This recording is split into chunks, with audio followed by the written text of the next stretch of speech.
사람들은 참 순종을 어려워합니다. 그렇죠? 순종은 참 쉽지가 않습니다. 저도 가만히 보면 어렸을 적에 이렇게 가만히 곰곰이 생각해 보면 부모님 말씀을 잘 듣지 않았습니다. 어느 정도였냐면 초등학교 때의 일이었어요. 이게 지붕에 큰 벌집이 있었습니다. 그것을 이제 시골에 친구들이 없으니까 나무 막대기로 툭 건드리면 그것이 툭 하고 떨어져요. 그럼 이제 그때부터 실험 관찰이 들어갑니다. 그래서 실험 관찰을 하고 그것을 즐겁게 어머니께 보고를 해요. 그러면 어머니는 깜짝 놀라서 너 위험한 행동하지 말라 그랬잖아. 근데 그 다음 날에 무엇을 합니까? 또 뱀을 잡습니다. 여러분 옛날에 혹시 덕이라는 드라마 혹시 아십니까? 참 어렸을 적에 재밌게 봤던 드라마인데 그 덕이 주인공이 소녀 시절에 이렇게 뱀을 잡는 장면이 나와요. 아, 뱀은 저렇게 잡는구나. 그래서 머리 부분을 훅 이렇게 눌러서 뱀을 제가 독사를 잡았습니다. 그거를 잡아서 1.5리터 페트병에 넣어가지고 퇴근한 어머니께 선물을 드려요. 그러면 어머니께서 뭐라고 하십니까? 너 위험한 행동하지 말라니까 기겁을 하시는 거예요. 얘가 별의별 짓을 다 하고 있네. 제가 가만 보면 크게 속은 썩이지 않아도 참 말을 듣지 않았던 일이 비일비재합니다. 딸을 키워보신 분들은 알 거예요. 또 이 미니스커트와 배꼽이 드러나는 티가 얼마나 입고 싶었는지 그것을 입으려고 하면 이제 부모님이랑 부딪히는 거예요. 그래서 어떻게 합니까? 가방에 제가 입고 싶은 옷을 넣어요. 그리고 밖을 나갈 때는 굉장히 단정한 차림으로 나갑니다. 그래서 후다닥 밖에 나가서 갈아입고 다시 집으로 돌아올 때는 그 옷을 다시 가방에 넣고 다시 단정한 차림으로 집에 돌아온 적이 참 많습니다. 여러분 웃고 계시지만 여기서 평생토록 부모님 말씀에 순종 잘하신 분 계실까요? 우리가 신앙생활 하면서도 하나님께 순종하기란 참 쉬운 일이 아닙니다. 내가 순종하기란 참 쉽지 않아요. 정말 하나님께서 성령 하나님께서 도와주시지 않으면요 어려운 일이에요. 마태복음 21장에 예수님께서 이렇게 말씀하십니다. 예수님 비유 가운데 어떤 사람에게 두 아들이 있는데 첫째 아들에게 이렇게 얘기했어요. 포도원에 가서 일을 해라 라고 했더니 첫째 아들이 예 알겠습니다 아버지 하고 일하러 가지 않아요. 그래서 둘째 아들에게 이야기합니다. 예 포도원에 가서 일을 해라. 그랬더니 둘째 아들이 뭐라고 합니까? 싫습니다. 단호하게 거절해요. 그런데 나중에 둘째 아들이 뉘우치고 포도원에 가서 일을 합니다. 성경은 이렇게 기록하고 있어요. 그래도 둘째 아들이 낫다. 그래도 뉘우치고 가서 아버지의 뜻대로 행하였다라고 인정을 하는 것을 볼 수 있습니다. 그러면서 예수님께서 유대인들에게 무엇이라고 말씀하셨냐면요, 세리들과 창기들이 너희보다 먼저 하늘나라에 들어갈 것이다 라고 이야기하세요. 이것이 무슨 말씀입니까? 그만큼 너희들이 순종 안 한다는 거예요. 너희들이 이 아버지의 말을 듣지 않는다는 거예요. 세리와 창기들이 차라리 너희보다 낫다. 너희보다 먼저 천국에 들어갈 것이다 라고 이렇게 이야기합니다. 또 하나님이 성경 인물들에 보면 모세를 불러서 뭐라고 합니까? 이스라엘 백성을 구원해라 라고 해요. 내 백성을 구하라고 했더니 모세가 못합니다 라고 이야기합니다.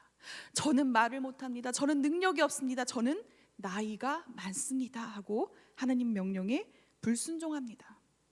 하나님께서 계속 모세를 설득하시죠. 네 형 아론이 있지 않냐? 네 형이 말을 잘하지 않느냐? 그리고 하나님의 능력을 보여주시죠. 지팡이, 뱀이 막 변하는 것을 보여주시고 또 손을 품에 넣었다가 꺼내니까 문둥이 같이 휘어지고 다시 그것을 다시 손을 품에 넣었다가 꺼내보니까 다시 깨끗해지는 이러한 역사를 보여주시면서 내 말 좀 들어라. 모세가 주의 일을 감당하는 데 있어서 순종하지 못했던 것을 볼 수 있습니다. 인간의 약점이에요.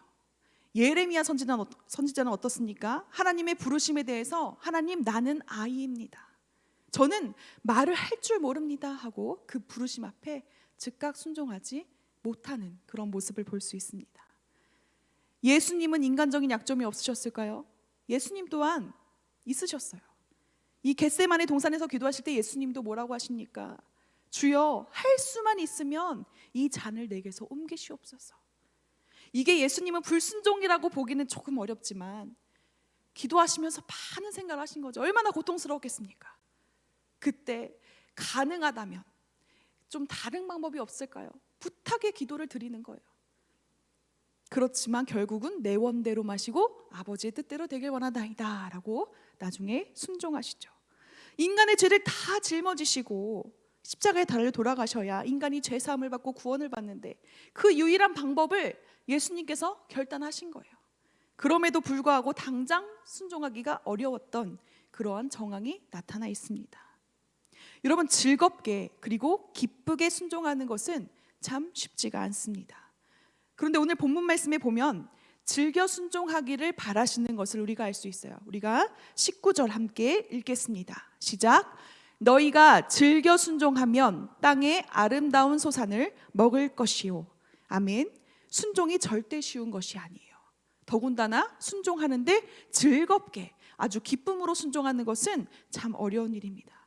그렇다면 순종하는 것에 대해서 생각해 볼 때 어떻게 하면 우리가 이렇게 즐겁게 기쁘게 순종할 수 있는 이런 힘, 원동력, 동기가 어디서 나오냐는 것이죠. 어떻게 하면 우리가 즐겁게 기쁘게 순종할 수 있을까? 여러분, 정답은 간단한 것입니다. 주님께서 나를 구원하신 그 은혜가 회복되면요, 즐겁고 기쁘게 순종할 수 있습니다. 어떻게 하면요? 예수님께서 나를 구원하신 그 은혜가 회복되어야 즐겁고 기쁘게 순종할 수 있다는 거예요. 예수님께서 십자가 죽으심으로 말미암아 우리가 구원의 길을 얻었어요. 영원토록 평생토록 하나님과 동행할 수 있는 그 길을 얻었습니다. 그 은혜를 생각할 때 즐겁게 순종할 수 있는 것이에요. 벌레만도 못한 나를 위해서 주님께서 달려 십자가에 달려 돌아가시고 또 예수님을 믿게 하신 그 은혜, 정말 그 하늘의 지혜를 가지고 이 땅에서 살아가게 할 수 있는 그 은혜, 영혼이 잘 되고 범사가 잘 되게 하시는 그 은혜, 그 은혜가 회복되어야 한다는 것입니다. 이렇게 하나님이 나를 살려주신 은혜를 자꾸 되새기기를 간절히 소망합니다. 그렇지 않으면요, 자꾸 이 믿는 사람에게는 세상의 비교의식이 들어와서 언젠가는 우리를 불평하게 만든다는 거예요. 불평하면 우리가 절대 순종할 수가 없습니다. 불평하면요, 하나님 뜻에 기뻐하며 즐겨하며 순종할 수가 없습니다. 유명한 일화인데요, 어느 시장에서 흑인을 팔아요. 무엇으로 팝니까? 노예로 팔아요. 자, 여기 흑인이 있습니다. 이 건장한 흑인이 있습니다. 여러분, 이 흑인을 보십시오. 정말 인간의 존엄성이란 단 눈꼽만큼도 찾을 수가 없습니다. 그 흑인의 옷을 후딱 벗겨요. 자, 여러분, 이렇게 건장한 흑인입니다. 목화밭 일꾼이에요. 목화밭 전문 일꾼입니다. 그리고 이 흑인은 나중에 아이를 낳으면요, 그 흑인이 또 노예를 낳고 노예가 또 노예를 낳아서 여러분 노예를 많이 얻을 수 있습니다 하면서 선전을 하는 거예요. 여러분, 여기서 인간의 존엄이 있습니까? 정말 그 고귀함이 있습니까? 지나가시는 선교사님이 그것을 다 보는 거예요. 얼마나 마음이 아픕니까? 그래서 선교사님이 돈을 지불하시고 그 흑인을 샀어요. 자, 당신에게 이제 자유를 줍니다. 마음대로 가서 하세요. 여러분, 흑인이 어떻게 합니까? 아닙니다. 저는 선교사님을 따라갈 겁니다. 나는 당신을 따라갈 겁니다. 아니, 따라오지 말라니까요. 여러분, 당신의 마음대로 하세요. 당신의 뜻대로 자유의지를 가지고 자유롭게 살아가세요. 그런데 이 흑인이 기뻐하면서 내 생명을 건지신 이 당신 선교사님을 내가 즐겨 섬기기를 바랍니다. 난 자유의지를 가지고 선교사님을 섬기는 사역을, 섬기는 일을 하고 싶습니다 라고 이야기해요. 여러분, 나를 살린 그 은혜가 너무 감사하고 기뻐서 그분을 따라 즐겁게 그분을 섬기겠다고 말하는 것, 이것이 여러분 믿는 자의 영적인 자세인 줄로 믿습니다. 예수님께서 우리를 죄의 노예 가운데 해방시켜 주셨잖아요. 영원한 형벌에 갇혀 살 수밖에 없는 우리를 구원하셨잖아요. 자유를 의지를 주셨는데 그 자유의지를 가지고 내가 주님을 위해서 기쁘게 즐겁게 순종하며 살겠노라. 여러분, 그것이 우리 믿는 자의 자세인 줄로 믿습니다. 저희 교회도 보면요, 교회 봉사를 정말 즐겁게 기쁘게 하시는 분이 계세요. 여기 계신 우리 김미수 장로님께서도 항상 연장을 들고 다니세요. 평지에서 별로 본 적이 없어요. 항상 어딘가에 올라가 계세요. 항상 교회에 화단을도 가꾸시고 꽃나무도 가꾸십니다. 송건지 집사님도 이렇게 보면 다 고물도 다 치우시고, 그죠? 여기 지금 꽃 장식하시는 권사님, 집사님들도 보면 항상 기쁘게 즐겁게 교회 봉사를 하세요. 물론 보이는 분도 계시고 보이지 않게 헌신하시는 분도 계시지만 여러분 그렇습니다. 정말 은혜 받은 대로 기쁘게 하면 그 옆 사람에게 다 전달되지 않습니까? 잘 아시는 여자 집사님이 계신데 이분은 30대 류마티스 관절염에 걸리셔서 이 손가락을 잘 구부리지 못하세요. 근데 이분이 항상 토요일 저녁만 되면 아이들을 다 출동해가지고 전 가족이 와서 교회 청소를 하는 거예요. 옛날에 얼마 전이었을 거예요. 동기들이랑 모여가지고 이 교회 청소를 성도님들이 하는 것에 대해서 어떻게 생각하느냐 이런 이야기를 서로 나눈 적이 있어요. 아유, 대형 교회에서 사역하시는 그런 제 동기분들이 이렇게 얘기하더라고요. 아유, 요즘 때가 어느 텐데 청소업체 불러가지고 하면 되지. 물론 그럴 수도 있어요. 그게 실용적일 수도 있어요. 그러나 저는 마음에 그렇지 않아요. 왜냐하면 내 하나님의 성전을 직접 돈이 없어서가 아니라 직접 닦고 땀을 뻘뻘 흘리면서 이렇게 가꾸고 하는 것이 하나님 앞에서 얼마나 귀한 것이겠어요. 이 여자 집사님은 그 류마티스 관절염 교회 청소하면서 다 그것을 치료한 받았습니다. 얼마나 귀합니까? 그래서 나중에 취직을 하시는데 어떤 걸 취직하셨냐면 한의원에서 부항 뜨는 일을 했어요. 부항 뜨고 뭐 이제 한의사 옆에서 보조하는 일들 다 손으로 하는 일 아니니까 한의원에서 가면 하는 거 보시면 그런 일을 하셨어요. 사도 바울이 이런 고백을 합니다. 고린도전서 15장 10절 말씀 함께 읽겠습니다.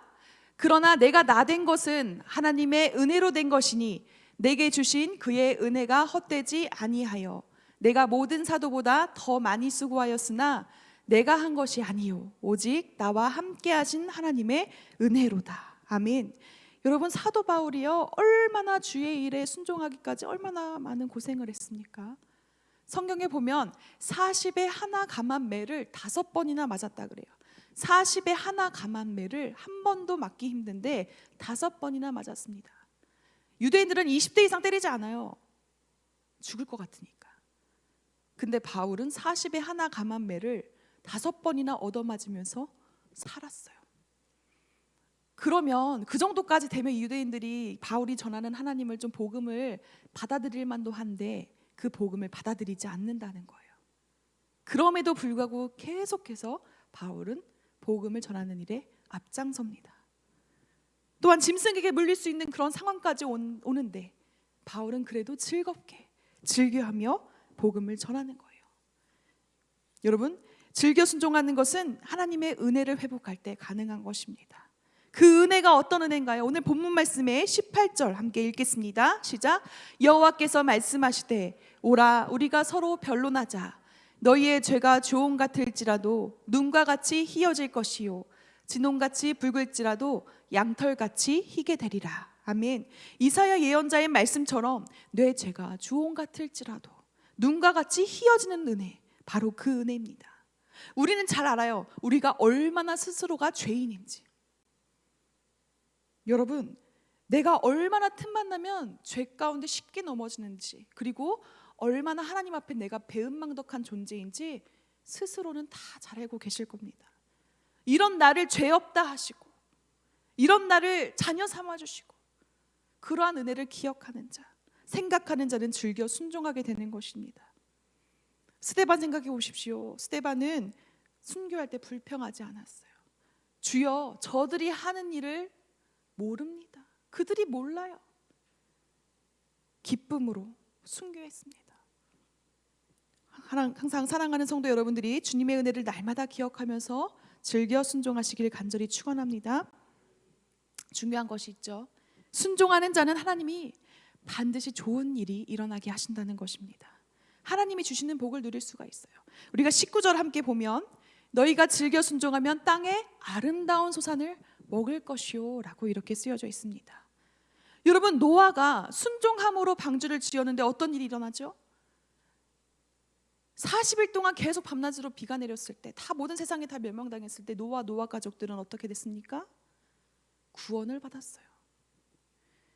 아브라함이 100세에 얻은 아들을 모리아 땅의 한 산에 가서 바칠 때 그 믿음의 순종함으로 인하여서 어떻게 됐습니까? 믿음의 조상 아브라함이 된 거예요. 그리고 내가 너에게 지시할 땅으로 가라 라고 명령하실 때 갔더니 어떻게 됩니까? 복의 근원이 됩니다. 요즘은 이사를 가면 거리뷰로 다 따져보고 그 지역에 뭐가 있는지 다 미리 사전에 알아볼 수라도 있죠. 아브라함 때는 그런 게 없었어요. 온 소유와 재산과 다 가족들을 거느리고 가야 되는데 그 지역에 무엇이 있는지, 과연 우리가 살만한 어떠한 집이 있는지 어떻게 합니까? 여러분, 그럼에도 불구하고 아브라함처럼 즉각 순종하는 자에게는 하나님이 이러한 복을 주셨다는 것입니다. 모세가 순종함으로 히브리 노예들을 이렇게 이끌어냈을 때 이들이 자유케 되었어요. 요셉은 하나님의 뜻대로 정말 마음에 내키지는 않았을 수도 있어요. 그러나 형들을 용서했을 때 이 이스라엘 민족을 이루게 되었습니다. 여러분, 사무엘상 15장 22절 말씀 함께 보시죠. 사무엘상 15장 22절 말씀 함께 읽겠습니다. 사무엘이 이르되 여호와께서 번제와 다른 제사를 그의 목소리를 청종하는 것을 좋아하신 같이 좋아하시겠나이까. 순종이 제사보다 낫고 듣는 것이 순양의 기름보다 나으니. 사랑하는 성도 여러분, 순종하는 것이 제사보다 낫습니다. 듣는 것이 순양의 기름보다 낫다는 거예요. 우리가 2020년 한 해 동안 우리가 얼마나 하나님 앞에 순종하며 살았을까요? 어느새 순종하기 전에 내 생각에 빠져버리지는 않았는지요. 아, 나는 지금 그럴 때가 아닌데, 내가 이 상황만 좀 정리되면 그때 순종을 해야 되겠다라고 하기 싫은 것은 안 하고 내가 마음 내키는 것만 하면서 순종이라고 말하진 않았는지요. 사실상 내 생각으로 이해가 안 되는 것, 이것을 하는 것이 여러분 순종입니다. 내 생각을 하나님 말씀 위에 두는 것은요 아주 큰 교만이에요. 교만은 불순종을 낳고 교만은 마음을 완고하게 만들어요. 여러분, 바로를 생각해 보십시오. 왜 바로가 하나님의 명령에 불순종합니까? 바로는 애굽의 신이잖아요. 신이 과연 누구의 명령을 듣고 누구의 말씀을 듣습니까? 그랬더니 그런 바로에게 하나님께서 10가지의 재앙을 허락하시죠. 하나님께서 우리에게 순종할 수 있는 10가지 기회를 주십니다. 우리는 빨리 그것을 알아차리고 순종해야 될 줄로 믿습니다. 우린 반드시 기억해야 합니다. 20절 말씀 함께 보겠습니다. 너희가 거절하여 배반하면 칼에 삼켜지리라. 여호와의 입의 말씀이니라. 순종하면 보상이 있지만 거절하면 무엇입니까? 심판이 있다는 사실입니다. 하나님께서는요 꼭 우리에게 그런 큰 믿음을 주시기 위해서 그렇게 힘들고 어려운 명령을 주실 때가 있습니다. 하지만 그 명령은 또 우리에게 꼭 필요한 명령이 되는 것이죠.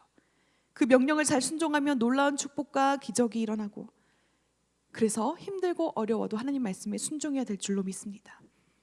전에도 잠깐 간증한 적이 있지만 제가 이제 결혼을 하고 시집에 딱 들어갔는데 어디서 살았습니까? 집이 없어요. 교회를 이전하면서 그 추운 정말 그때 첫 겨울을 정말 추운 곳에서 났습니다. 전기 판넬 하나가 없었어요. 근데 그때 제가 임신을 해가지고 따뜻하면 좀 입덧이 덜한데 추우면 입덧이 더 심해지는 거예요. 그래서 그때 너무 상황이 안 좋으니까 전혀 음식을 먹지 못하고 그 위에서 나오는 그 초록색 위액이 있어요. 그것까지 다 토해내면서 그렇게 지냈습니다. 전 가족이 다 어려웠어요. 사례비를 받지 않으니까 다들 어렵게 살았습니다. 3년 동안. 그런데 그럼에도 불구하고 우리가 그렇게 할 수 있었던 것은 무엇이냐면 순종하라는 하나님의 명령 때문에, 내가 그곳에 올라가면 네가 순종하면 승리케 하리라는 하나님의 말씀이 있었기 때문에 순종했다는 것이죠. 여러분, 정말 상황을 보면 말도 안 되는 일들이 참 많아요. 우리가 하나님 말씀 한번 잘 보셨으면 좋겠어요. 이 가운데서 내 상황에, 내 생각에 이성적으로 납득이 되어서 순종할 만한 말씀이 얼마나 많습니까? 별로 없어요. 몇 구절 안 돼요. 그런데 순종하며 나아갈 때 하나님께서 기적을 일으키시는 것입니다. 물질에 대하여든 그것이 관계에 대하여든 다 하나님이 주시는 감동이 있다면 순종하며 나아가는 저와 여러분들 되길 원합니다. 우리 시간 결단의 찬양 부르시고 들은 말씀 생각하시면서 함께 기도하겠습니다. 너 어디 가든지 순종하라. 너 어디 있든지 충성하라. 주 너의 하나님 왕 되신 주 영원히 주님만 찬양.